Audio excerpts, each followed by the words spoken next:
Bahin 37. Ang kasulatan amo ang paniguro. Sa kasuguan kag sa pagpamatuod, kung hindi sila maghambal suno sining pulong, sa pagkamatuod wala sa ila ang pagpamanagbanag. Isaias Kapitulo 8, versikulo 20. Ang katawuhan sang Dios ginatudlo diretso sa kasulatan, subong ila paniguro batok sa impluwensya sang sayop nga mga manunudlo kag sa manugpatalang nga gahom sang mga espiritu sang kadudulman. Ginagamit ni Satanas ang tanan nga mahimo nga galamiton sa pagpugong sa mga katawuhan gikan sa pagkuha sang kaalam sa Biblia. Kaysa iya nga yanong nga mga paghambal, nagapakita ang iya mga pagdaya. Sa tagsa ka pagpabuhi sang buluhaton sang Dios, ang prinsipe sang malaot nagabangon sa duga nga kabugat sang binuhatan. Nagabutang na siya subong sing iya labi nga mga pagpaninguha para sa katapusan nga pagpanikasog batok kay Kristo kag sa iya mga sumulunod. Ang katapusan nga dako nga pagpatalang sa indi madugay magabukas sa aton atubangan. Ang Antikristo maghimo sang iya makatilingala nga mga buhat sa aton mga mata. Kaanggid kaayo sang indi matuod sa matuod nga mabudlay ang pagkilala sa tunga nila luwas kon paagi sa balaan nga kasulatan. Paagi sa ila pagpamatuod ang tagsa kahinambalan kag tagsa ka mirakulo kinahanglan pagatilawan. Yadtong magapaninguha sa pagtuman sang tanan nga makasuguan sang Dios, pagabalabagan kag pagauligyaton. Makatindog lang sila sa Dios.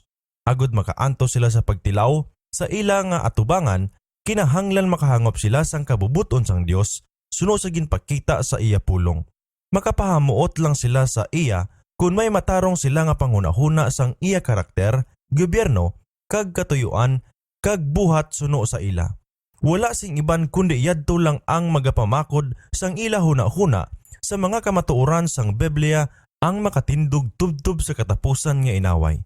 Sa kada kalag, magaabot ang nagapangusisa nga pagtilaw. Magatuman bala ako sa Dios sa baylo sang mga tawo? Ang pagtapat nga takna ari na subong. Ang aton bala mga tiil natanom sa batong bantiling sang indi maidog nga pulong sang Dios? Nahanda bala kita sa pagtindog sing malig-on sa pagpangapin sa kasuguan sang Dios kag sang pagtuo ni Jesus? Sang wala pa ang iya paglansang, ang manluluwas nagsaysa sa iya gintutunan nga siya pagapatyon kag magabangon liwat gikan sa lulubngan kag ang mga manugtunda magapabutyag sang iya mga pulong sa ila mga huna-huna kag mga tagipusoon. Apang ang mga gintutunan nagpangita sang temporaryo nga pagluwas gikan sa romanhon nga gota kag indi sila makapalipas sang huna-huna nga sa diin na sentro ang ila tanan nga paglaom magaanto sa indi mabatas nga kamatayon. Ang mga pulong nga ila pagapanumdumon nawala gikan sa ila mga huna-huna.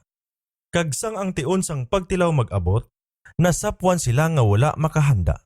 Ang kamatayon ni Jesus naglaglag sing bugos ang ila paglaom nga daw wala siya nakapaandam sa ila. Busa sa mga tagna, ang palaabuto na bukas sa aton atubangan subong kaathag sang pagbukas sadto sa mga gitutunan sa mga pulong ni Kristo. Ang mga hitabo nga may kaangtanan sa pagtakop sang kaluwasan kag sang buluhaton sang pagpangandam para sa tion sang kagamo sing maathag ginapahayag. Apang ang mga kadaman wala na sing paghangop sining importante nga makamatuoran sang daw wala sila mapahayagi. Si Satanas nagabantay sang tagsa kapag hunahuna nga magahimo sa ila nga mga alam pakadto sa kaluwasan kag ang tion sang kagamo makasapo sa ila nga wala mahanda. Kung ang Dios magpadala sa mga tawo sa pagpaandam nga importante kaayo nga sila ginatiglawas subong nga ginapahibalo sang balaan nga mga managtunda nga nagalupad sa tunga-tunga sang langit, ginakinahanglan niya sa tagsa katawo nga may pangatarungan nga gahom sa pagpamati sang balita. Ang kalahadlukan nga paghukom nagapanghiwala batok sa pagsimba sang sapat kag sang iya larawan. Bugna 14, versikulo 19, tubtob 11.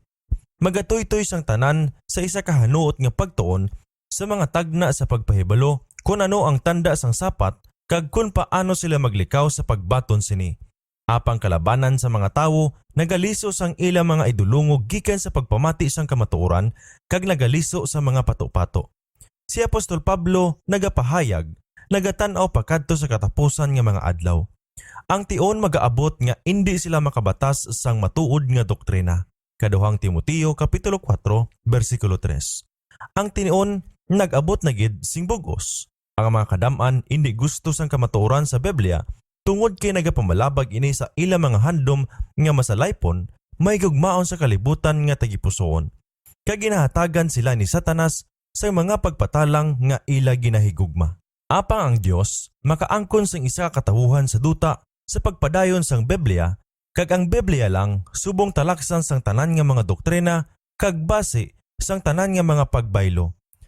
Ang tinindugan sang maalam nga mga tawo, ang pagbuhin sang siyensya, ang pagsulundan o kon mga desisyon sang konsilyo sang kaparian, subong kadamo kag walay kahusay sa mga iglesia nga ila ginatindugan ang tingog sang kadamuan, wala sing isa ukon tanan sini pagaisipon nga pagpamatuod para ukon batok sa bisan ano nga bahin sang reliyoso nga pagtuluhan.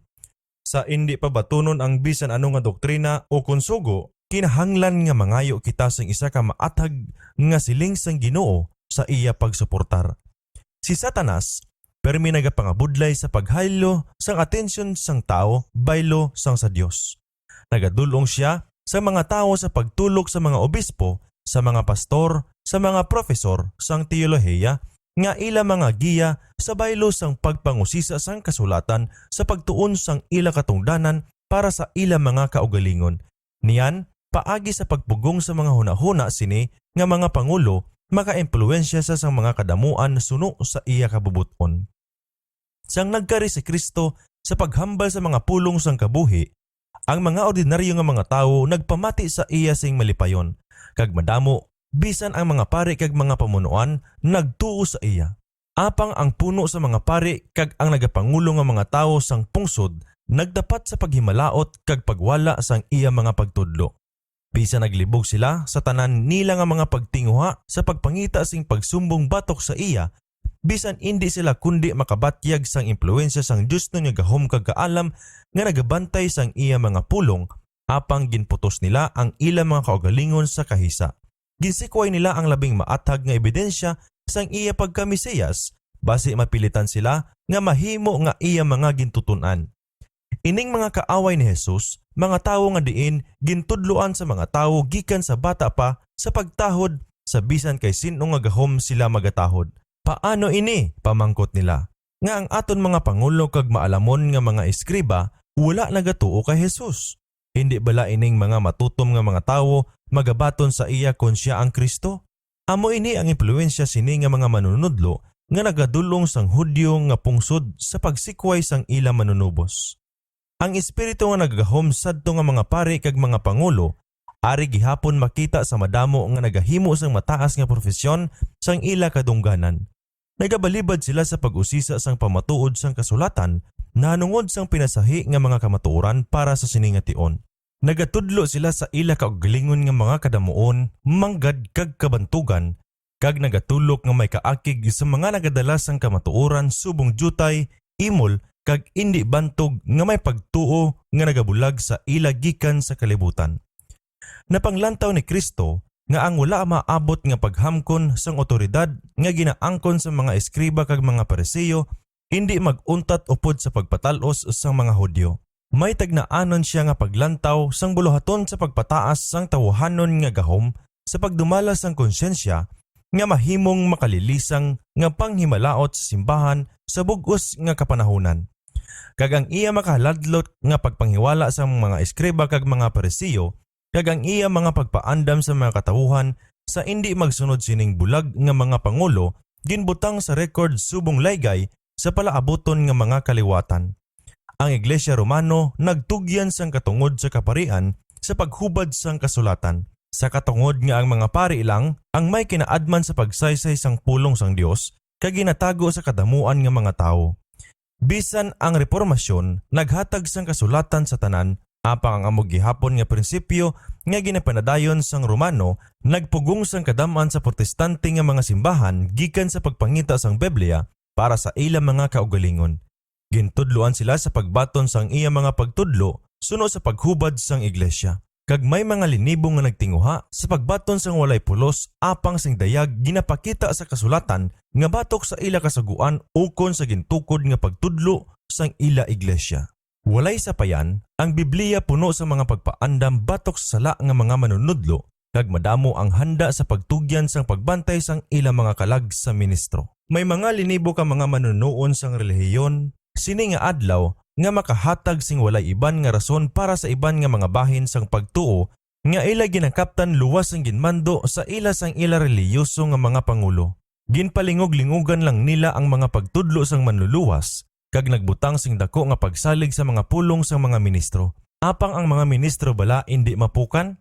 Paano kita makasalig sa aton mga kalag sa ila paggiya luwas kon makilala naton ang pulong sang Dios nga sila manugdala sang kapawa?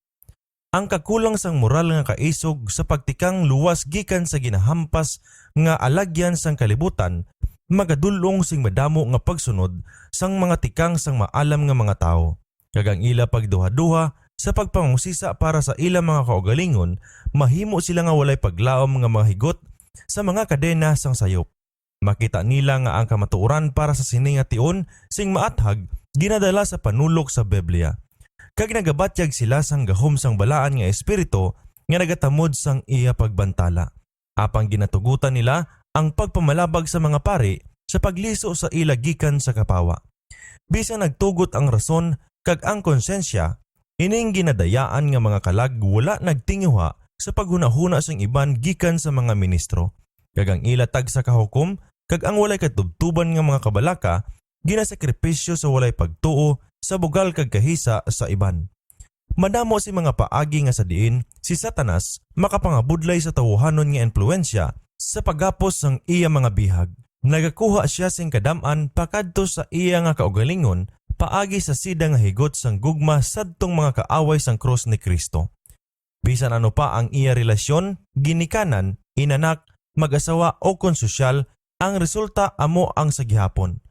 Ang manugsumpong sang kamatuoran, nagapanikasug sang ila gahom sa pagpugong sang konsensya. Kag ang mga kalag nga sa idalom sang ila pagdala, wala sing igo nga kaisog o kun independensya sa pagtuman sang ila kaugalingon nga painuino sang katungdanan. Ang kamatuoran kag ang himaya sang Dios indi mabulag. Imposible para sa aton nga ang Biblia aton lang malambot sa pagtahod sa Dios paagi sa masalaypon nga mga hunahuna. Madamo ang nagaangkon nga wala sing bali bisan ano ang tuuhan sang isa kun ang iya kabuhi matarong lang. Apang ang kabuhi gindihon sang pagtuo kun ang kapawa kag ang kamatuoran malambot lang naton kag ginapabay-an ta sa pagpadako ang pribilehiyo sa pagpamati kag pagtan-aw sini sing matuod ginasikway naton ini. Ginapili naton ang kadudulman sa baylos sang kapawa. May dalanon nga daw matarong sa tawo apang ang iya katapusan mga dalanon sang kamatayon. Hulubaton 16 versikulo 25. Ang pagkawala sang ihibalo hindi balibad para sa sayop o konsala kun may tagsa kakagayunan sa pagkilala sang kabubuton sang Dios. Ang isa ka tawo nagabiyahe kag makaabot sa isa ka duog diin madamo siya sing dalan kag isa ka giya nga marka nga nagapakita kun diin ang kada isa magakadto. Kung hindi niya pagatagaan sing pagtamod ang giya, kag magkuha sang bisan diin nga dalan nga sa iya hunahuna amo ang matarong, mahimo nga matinutud-on gid siya, apang sa bug-os na kagayunan, masapuan niya ang iya kaugalingon sa sala nga dalan. Ang Dios naghatag sa aton sang iya pulong, agud makilala kita, sang iya mga pagtudlo kag mahibalo para sa aton mga kaugalingon kung ano ang ginakinahanglan niya sa aton. Sang ang abogado nagpalapit kay Jesus upod ang iya pamangkot, ano ang buhaton ko agod mapanubli ko ang kabuhi nga dayon? Ang manluluwas nagtudlo sa iya sa kasulatan nga nagasiling, ano ang nasulat sa kasuguan? Ano ang pagbasa mo? Ang pagkaignorante, hindi ka bangdanan, kun bata ka o kun tigulang, bisan maghilway sa ila gikan sa silot tungod sa paglapas ng kasuguan sang Dios. Tungod kay may ara sa ila, mga kamot sang isa nga matutom nga pagpakilala sina nga kasuguan kag sang iya mga prinsipyo kag mga pag-angkon. Indi igo na ang mag-angkon sang maayo nga katuyuan. Indi igo na sa pagbuhat kung ano ang ginahuna-huna sang tao nga matuod o kung ano ang ginasugid sang ministro sa iya nga husto. Ara sa katalagman ang kaluwasan sang iya kalag kag kinahanglan nga mag-usisa sang kasulatan para sa iya kaugalingon. Apang bisan ano ka mabakod ang iya pagtapat Bisan ano ang pagsalig niya nga nahibaluan sina nga ministro ang kamatuoran, hindi amo ina ang iya sadsaran. May talamdan nga nagatudlo sa tagsa katanda pakadto sa langit nun nga lalakton kag hindi bagay nga magpakot lang siya sang bisan ano. Kinahanglan una kag labing mataas nga katungdanan sang tagsa katinuga sa pagtuon gikan sa kasulatan kung ano ang mga kamatuoran kag niyan sa paglakat sa kapawa kag magpabaskog sa iban sa pagsunod sang iya ehemplo.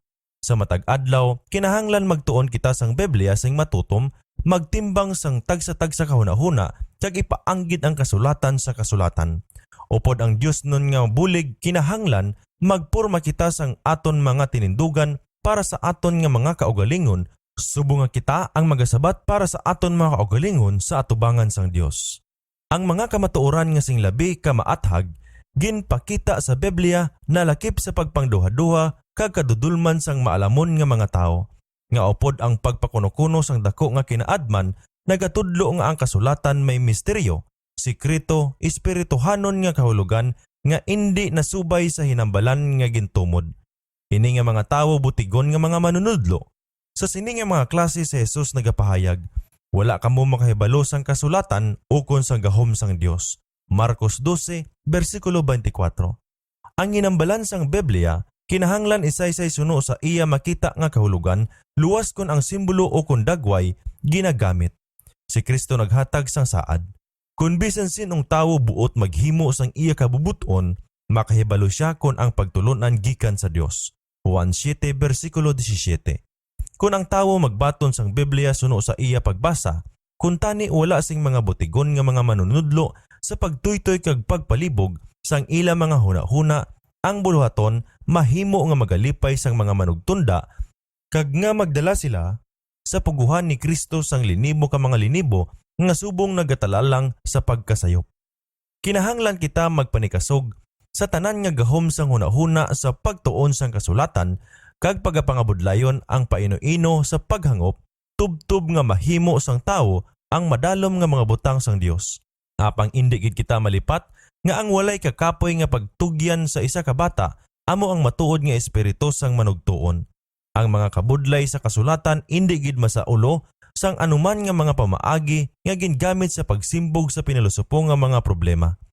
Indi kita magbuylog sa pagtuon sang Biblia upod inang pagsalig sa kaugalingon nga sa diin madamo ang nagsulod sa paghom sang siyensya apang upod ang mapinangamuyoon nga pagsalig sa Dios kag isa ka sinsiro nga handom sa pagtuon sang iya kabubuton. Magpalapit kita nga may malulo kag matudloan nga espiritu sa pag-angkon sang kaalam gikan sa aton dako nga amo ako. Ukon ang malaot nga mga manugtunda nga nagbulag sang aton mga hunahuna kag nagpatig-a sang aton mga tagipusoon nga indi kita matandog sang kamatuoran. Madamo sang bahin sang kasulatan nga ginmitlang sang maalamon nga mga tawo nga isa ka misteryo. Ukon ligaran subong indi importante, puno sang paglipay kag pagtudlo sa iya nga gintudloan sa eskwelahan ni Kristo. Isa ka rason nga madamo sang mga tumuluon sa Biblia wala sing maathag nga paghangop sa pulong sang Dios, amo nga nagasira sila sang ila mga mata sa mga kamatuoran nga indi nila luyag buhaton. Ang paghangop sang kamatuoran sa Biblia wala nagadepende sing labi sa gahom sang pagkamaalamon nga gindala sa pagpangita sa isa ka katuyuan, ang hanuot nga paghandom sang kamatuoran. Ang Biblia indi gid pagtun-an nga wala sing pagpangamuyo. Ang balaan nga espiritu lang ang makapabatyag sa aton sang pagkaimportante sadtong mga butang nga mahapos hangpon ukon magpugong sa aton gikan sa pagpakigbato sa mga kamatuoran nga mabudlay intindihon. Katungdanan sang langit non nga mga manugtunda sa pag-aman sang tagipusoon agud makahangop sang pulong sang Dios, agud mahaylo kita sa iya katahom, malaygayan sang iya mga pagpaandam ukon mahatagan sing kabuhi kag mapabaskog sang iya mga saad. Himuon naton ang pakiluoy sang salmista nga mangin aton. Buksi ang akon mga mata, agud nga makakita ako sing makatilingala nga mga butang gikan sa imo kasuguan. Salmo 119, versikulo 18. Ang pagsulay permi nagapakita nga indi mabatuan tungod sa pagsikway sang pangamuyo kag pagtuon sa Biblia. Ang ginapanulay indi makahanda sa pagpanumdum sa mga saad sang Dios kag sugataon si Satanas sa mga galamiton sang kasulatan. apang ang mga manugtunda nagalibot sa tong handa nga pagatudloan sang Dios nun nga mga butang. Kag sa tion sang dako nga pagkakinahanglan, pagadalhon sila sa ilang mga panumduman ang amogid nga mga kamatuoran nga ila ginakinahanglan. Busa, magakahadlok sila sa ngalan sang Ginoo kutob sa katundan, kag ang iya himaya kutob sa bulutlakan sang adlaw. Kay magaabot siya subong sang nagasagana nga ilig nga ginahuyop sang ginhawa sang Ginoo. Isaiah 59, versikulo 19. Si Jesus nagsaad sa iya mga gintutunan, apang ang mananabang ang Espiritu Santo nga ipadala sang Amay sa akon ngalan, magatudlo siya sa inyo sang tanan nga butang, kag magapahanumdum sa inyo sang tanan nga akon ginsiling sa inyo. Juan 14, versikulo 26. Apang ang mga ginantudlo ni Jesucristo kinahanglan na sulod na sa painaw-ino agod para sa Espiritu sang Dios nga magadala sila sa aton panumduman sa tion sang kalisdanan. Ang imo pulong gintipigan ko sa akon tagipusoon, siling ni David. Agod nga hindi ako makasala batok sa imo. Salmo 119, versikulo 11. Ang tanan nga nagaisip sang ila walay katapusan nga mga kabalaka, kinahanglan nga magbantay batok sa mga alagyan sang pagtamay. Ang amogid nga mga haligi sang kamatuoran, pag-aatakihon. Imposible ang magbantay labaw kay sa malambot sa mga maparas nga mga paghambal kag mapatalangon ang mahalit kag mapintas nga mga pagtudlo sang moderno nga pagkawalay pagtuo. Ginagamit ni Satanas ang iya pagsulay sa tanan nga mga klase. Ginatamay niya ang mga walay kaalam nga may paglahog ukon pagtamay. Samtang nagasugata siya sa mga edukado nga may siyentipiko nga mga pamalabag kag pinilosopo nga pagrason kaangay sang ginbanta-banta sa pagpaisog sang walay pagsalig ukon kaaway sang kasulatan. Bisan ang pamatan-on nga may jutay nga eksperyensya, naganahuna sa paghaylo sa mga pagduha-duha na anungod sang tinukod nga mga prinsipyo sang Kristyanismo. Sa sininghubin pa nga walay pagtuo, manabaw sa iya nga kinaugali kag may iya nga impluensya. Madamo ang madala sa paghampang sa pagtuo sang ila mga ginikanan kag sa pagbuhat wala sa payan sa espiritu sang bugay. Hebreohanon 10, versikulo 29. Madamo sang kabuhi nga nasaad nga mangintalahuron sa Dios kag isa ka pagpakamaayo sa kalibutan napaslawan sang mabaho nga ginhawa sang walay pagtuo. Ang tanan nga nagasalig sa bugalon nga mga pagtapat sang tawhanon nga rason kag hunahuna nga sila makasaysay sang Dios nun nga mga misteryo kag magaabot sa kamatuoran nga wala ginatoy-toye sang kaalam sang Dios nagsambod sa siod ni Satanas. Nagapuyo kita sa labing solemne nga panahon sang maragtas sini nga kalibutan. Ang kapalaran sang kadam-an sang duta dali na lang matapatan. Ang aton kaugalingon nga palaaboton nga pagkatawo kag ang kaluwasan man sang iban nga mga kalag nagadepende sa dalan nga aton ginaagyan. Kinahanglan kita nga giyahan sang espiritu sang kamatuoran. Ang kada sumulunod ni Kristo kinahanglan nga sing hanuot magapamangkot. Ginoo, ano ang buot mo nga buhaton ko? Kinahanglan nga pagapaubuson naton ang aton mga kaugalingon sa atubangan sang Ginoo upod ang pagpuasa kag pangamuyo kag sa pagpamalandong sang labi sa iya pulong labi na sa mga talan-awon sang paghukom. Kinahanglan na subong nga magpangita kita sing madalom nga buhi nga eksperyensya sa mga butang sang Dios. Wala kita sing tinion nga pagausikan. Ang mga hitabo sing labi ka importante nagakatabo sa aton palibot. Ari kita sa nagapanglumay nga duog ni Satanas. Hindi ka magtulog, mga manugbantay sang Dios. Ang kaaway nagapaniid sing malapit, handa sa tanan nga tion kun magpabaya ka kag magpalibog sa pagdasmag sa imo kag halunhunon ikaw. Madamo ang ginadayaan sang ilang matuod nga kahimtang sa atubangan sang Dios. Ginadayaw nila ang ilang mga kaugalingon sa mga sayop nga mga buhat nga wala nila ginahimo kag malipat sa pag-isip sang maayo kag dungganon nga mga binuhatan nga ginakinahanglan sang Dios sa ila apang ila nalipatan nga pagabuhaton. Hindi naigo nga sila mga kahoy sa talamnan sang Dios. Kinahanglan sila magsabat sang iya ginapaabot paagi sa pagpamunga. Sukton sila sang ila kapaslawan sa pagtuman sang tanan nga maayo nga ila paghimuon kay paagi sa iya bugay ginapabakod sila. Sa mga libro sang langit ginasulat sila subong manugkalap sang duta. Apang bisan pa ang kaso sini nga klase hindi nga wala sing bug-os nga paglaom. Yadtong nagpakagamay sang kaluoy sang Dios kag nagaabuso sang iya bugay ang tagipusoon sa nagaantos nga gugma nagapakiluoy sa gihapon. Busa gid siling, pagmata, ikaw nga nagakatulog kag bangon gikan sa mga patay kag si Kristo magasilak sa imo. Niyan, tanawasing mainandamon kung paano ang pagawi ninyo. Nga nagahimulos sang kahigayunan bangod nga ang mga adlaw malaot. Efeso 5, versikulo 14 kag 16. Kung ang pagtilaw nga tion magaabot, yadtong naghimo sang pulong sang Dios nga sulundan sang ila kabuhi magapakita. Sa ting-init wala sing indi makita nga diferensya sa tunga sa mga lunhaw kag iban nga mga kahoy. Apang kun ang mabaskog nga tigtugnaw magaabot, ang mga lunhaw permi nagapabilin nga indi magabaylo, samtang ang iban nga mga kahoy maubusan sang ila paglambo. Amuman ang mga butigon sing tagipusoon nga manugtuon indi subong makilala gikan sa matuod nga Kristohanon, apang ang tion ari na gid sa aton nga ang kalainan maathag na. Tuguti ang manugpamalabag, pabanguna, tuguti ang kapintas kag kasakitan sa liwat magaabot, tuguti ang pagpanghingabot magdilaab kag ang indi bug-os sing tagipusoon kag salimpapaw magabugnaw kag magbiya sang pagtuo. Apang ang matuod nga Kristohanon magatindog sing mabakod subong sang bato, ang iya pagtuo magbakod, ang iya paglaom magsanag sang mga adlaw sang kabugana. Hambal sang salmista, ang imo mga pagpamatuod amo ang akon pamalandungan. Tungod sa imo mga sugo, nakaagom ako sing paghangop.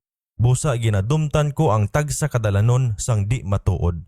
Salmo 119, versikulo 99 kag 104. Bulahan ang tawo nga makakita sing kaalam. Kay may manginsubong siya nga kahoy nga natanom sa luyo sa mga tubig, nga nagapakalapkap sang iya mga gamot sa ubay sang suba, kag indi mahadlokon kun mag-abot ang kainit. Kay ang iya dahon manginhilaw, kag indi maghimud-o sa tuig sang tingadlaw, kay indi maguntat sa pagpamunga. Hulubaton 3, versikulo 13, kag Jeremias 17, versikulo 8.